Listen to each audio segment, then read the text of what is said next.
Good day guys and welcome to another episode of Riding in Tandem. RIT, Riding in Tandem, RIT. With me, RM, at sa episode na to, subukan natin itong bagong Nissan Navara Pro 4X. Ano, ready na ba kayo? Tara na!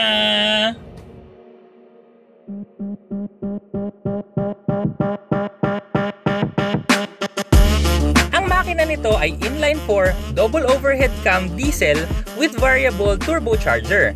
May maximum power ito na 190 PS at 3,600 RPM. May maximum torque na 450 Nm at 2,000 RPM. Ang transmission nito ay 7-speed automatic with manual mode at may 4-wheel drive system.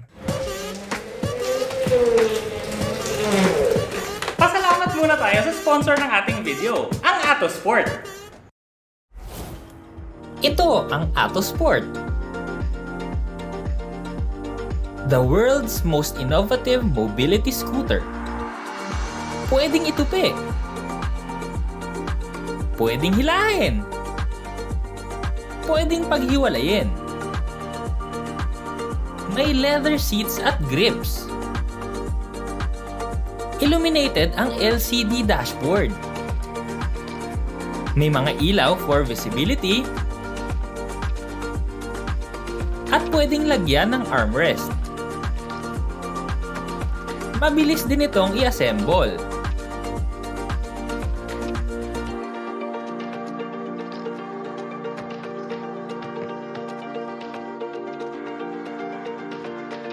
May maximum speed na 10 km/h. Shock absorbing at flat free ang gulong.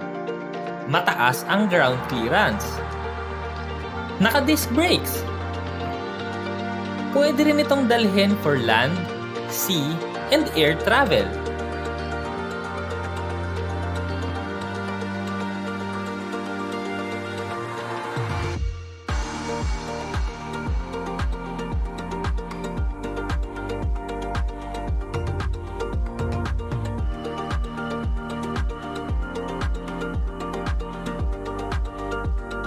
More than 20 kilometers na tuloy-tuloy ang kayang puntahan. Engineered with flair, designed with passion for performance. Be active, be free, be yourself. Atto Sport, moving life.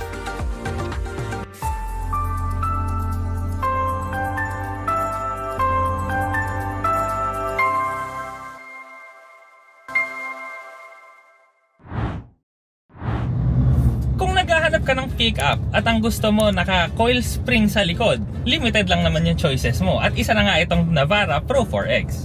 Ano nga ba ang meron dito sa Navara maliban dun sa coil spring sa likod? Umpisa natin sa labas. Ang itsura kasi niya, macho pero hindi boxy. Muscular yung itsura niya, may mga umbok-umbok nga siya sa hood, sa bumper, kahit nga yung sides niya may mga umbok-umbok na yun nga no, hindi siya makahon pero muscular, may umbok. Napakalaki rin ng grill sa unahan, kaya meron siyang extra oomph na dinadala. Yung mga headlights malalaki rin. At ang laman ng headlights hindi rin siya ordinary na mga halogen. Quad LED yung ilaw nito, tas meron ka pang DRLs. Meron din tong fog lights na LED na rin. May makikita ka ring sensors dito sa ibabaw ng windshield. Yun naman yung sensors para sa ADAS. Kasi meron din tong driver assist na system. Yun nga yung Nissan Intelligent Mobility. Sa sides naman, yun nga, kagaya ng sinabi ko kanina, muscular din yung itsura. Mas nagpamacho pa dito yung mga black na accents. So meron siyang roof rails na black, yung mga handles niya black, yung side mirrors black din, tapos meron din siyang camera para sa intelligent around view monitor. Power folding din to. Meron ding stepboard. At ang pinakapansin talaga dito no unang tingin ko pa lang kasi, hindi siya naka HT na tires. So hindi siya naka highway terrain, naka all terrain tires na. So unang tingin mo pa lang dahil nga Pro 4X, syempre 4x4 to, di ba?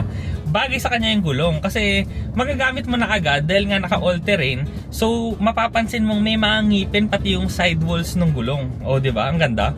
Ang size ng gulong 255/65 R17. Sa makatotohanang usapan naman, yung likod kasi ng pickup no, wala talagang masyadong design na magagawa kasi kailangan talaga may bed. Kailangan talaga i-maximize yung itsura ng bed. Kaya talagang kwadrado yon.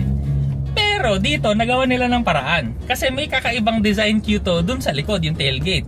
So yung ibabaw kasi ng bukasan ng tailgate, meron siyang parang ducktail na nag-e-extend backward. So pag tinignan mo na parang, uy, medyo kakaiba yan Meron din tong third brake light, meron din tong camera sa tabi ng door handles. Malaki rin yung tapakan sa bumper sa likod kasi hindi lang yung gitna yung may tapakan, pati yung gilid meron. Meron din tong parking sensors. At syempre yung bago dito, hindi na to naka pole type na antena. Ang bago dito, naka shark fin antena na. Sa interior naman, actually hindi naman masyadong marami yung pinagbago nito dun sa dati. Pero pansin na pansin mo kasi yung pinakamalaki yung bago. So yan na nga yung manibela bago, yung dashboard bago. So eto na mas premium kasi yung dashboard ngayon. Meron na siyang leather, iba na yung design, pati yung infotainment system, iba na rin. 9-inch ang infotainment system, meron din tong Android Auto tsaka Apple CarPlay. Leather wrap tang manibela, meron siyang mga red stitchings. Tapos yung tatak nga pala ng Nissan dito, yung emblem ng Nissan, black. Sa right side, meron siyang controls para sa cruise control. Sa left side naman, controls para sa infotainment system tsaka instrument cluster. Naka dual zone climate control na rin to. Sa baba, merong power supply, USB-A tsaka USB Type-C. At syempre, dahil 4x4 to, meron tong controls para sa 4x4. So meron dyang 2-wheel drive, 4-high tsaka 4-low. Plus, meron din tong diff lock. Nandito nga lang sa center console yung pindutan. Pero madali lang naman hanapin, nandiyan naman sa gitna Meron din tong hill descent control. Ang shifter regular lang, park, reverse, neutral, drive. Tapos meron din siyang sequential.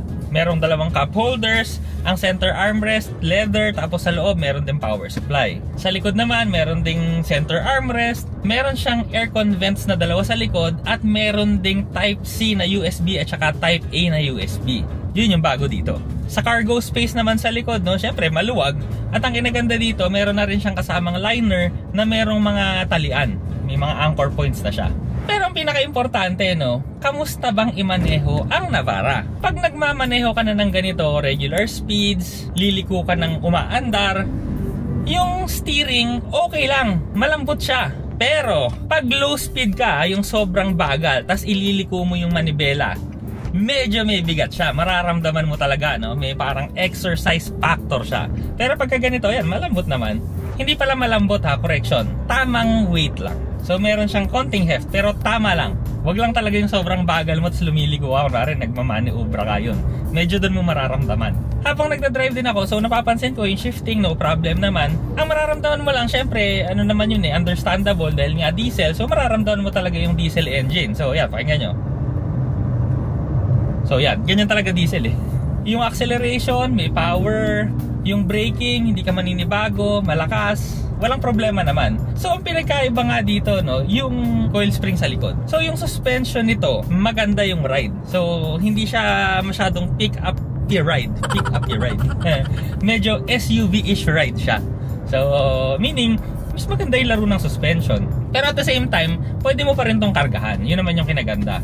Kasi usually pagka coil spring kasi medyo mahal na yung presyo nun Pag pick up na coil spring, usually performance din. So may performance din naman to hindi ko sinasabing wala. Pag performance kasi, usually bumababa yung payload capacity. Pero dito naman, medyo mataas naman. Ang payload capacity kasi nito nasa 1,017 kg. So lampas 1 ton pa rin yung payload capacity niya. Unlike pagka kasi mga sporty, bumababa na sa 1,000 kg or 1 ton yung payload capacity. So very good, diba? May comfort ka, pero mataas pa rin yung payload capacity. Sa Nissan Intelligent Mobility naman, so kasama nga dyan yung 360 camera natin, yung Intelligent Around View Monitor, at saka iba pang features na ilalagay na lang natin sa screen ngayon. Kung mapapansin nyo lang ngayon sa video, mag-isa lang ako sa sasakyan. Wala akong katabi, wala rin tao sa likod. Pero nakakatuwa, hindi tayo tatalbog-talbog. Yun yung mga upsides talaga nitong Nissan Navara.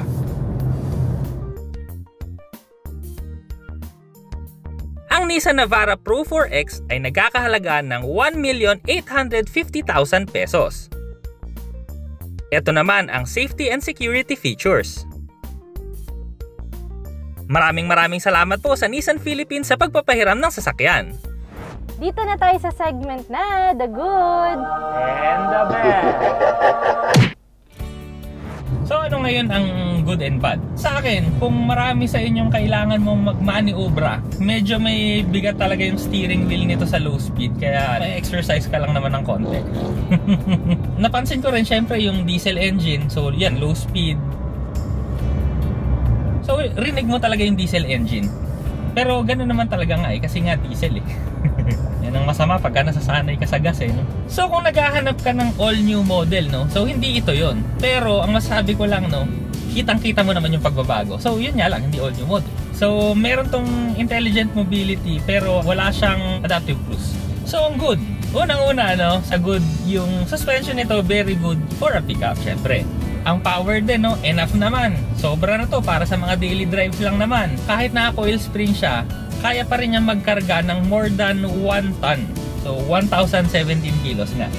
So kung naghahanap ka ng pickup, no, pero mas priority mo yung magandang ride kesa dun sa napakatinding payload capacity. So ito, magandang choice to. Maraming salamat sa panonood. Sana nag-enjoy kayo sa video na to. Oh, next video na! RIT, riding in tandem. RIT, riding in tandem. RIT, riding in tandem. Siksik na impormasyon mula kay RM at Elaine. RIT, riding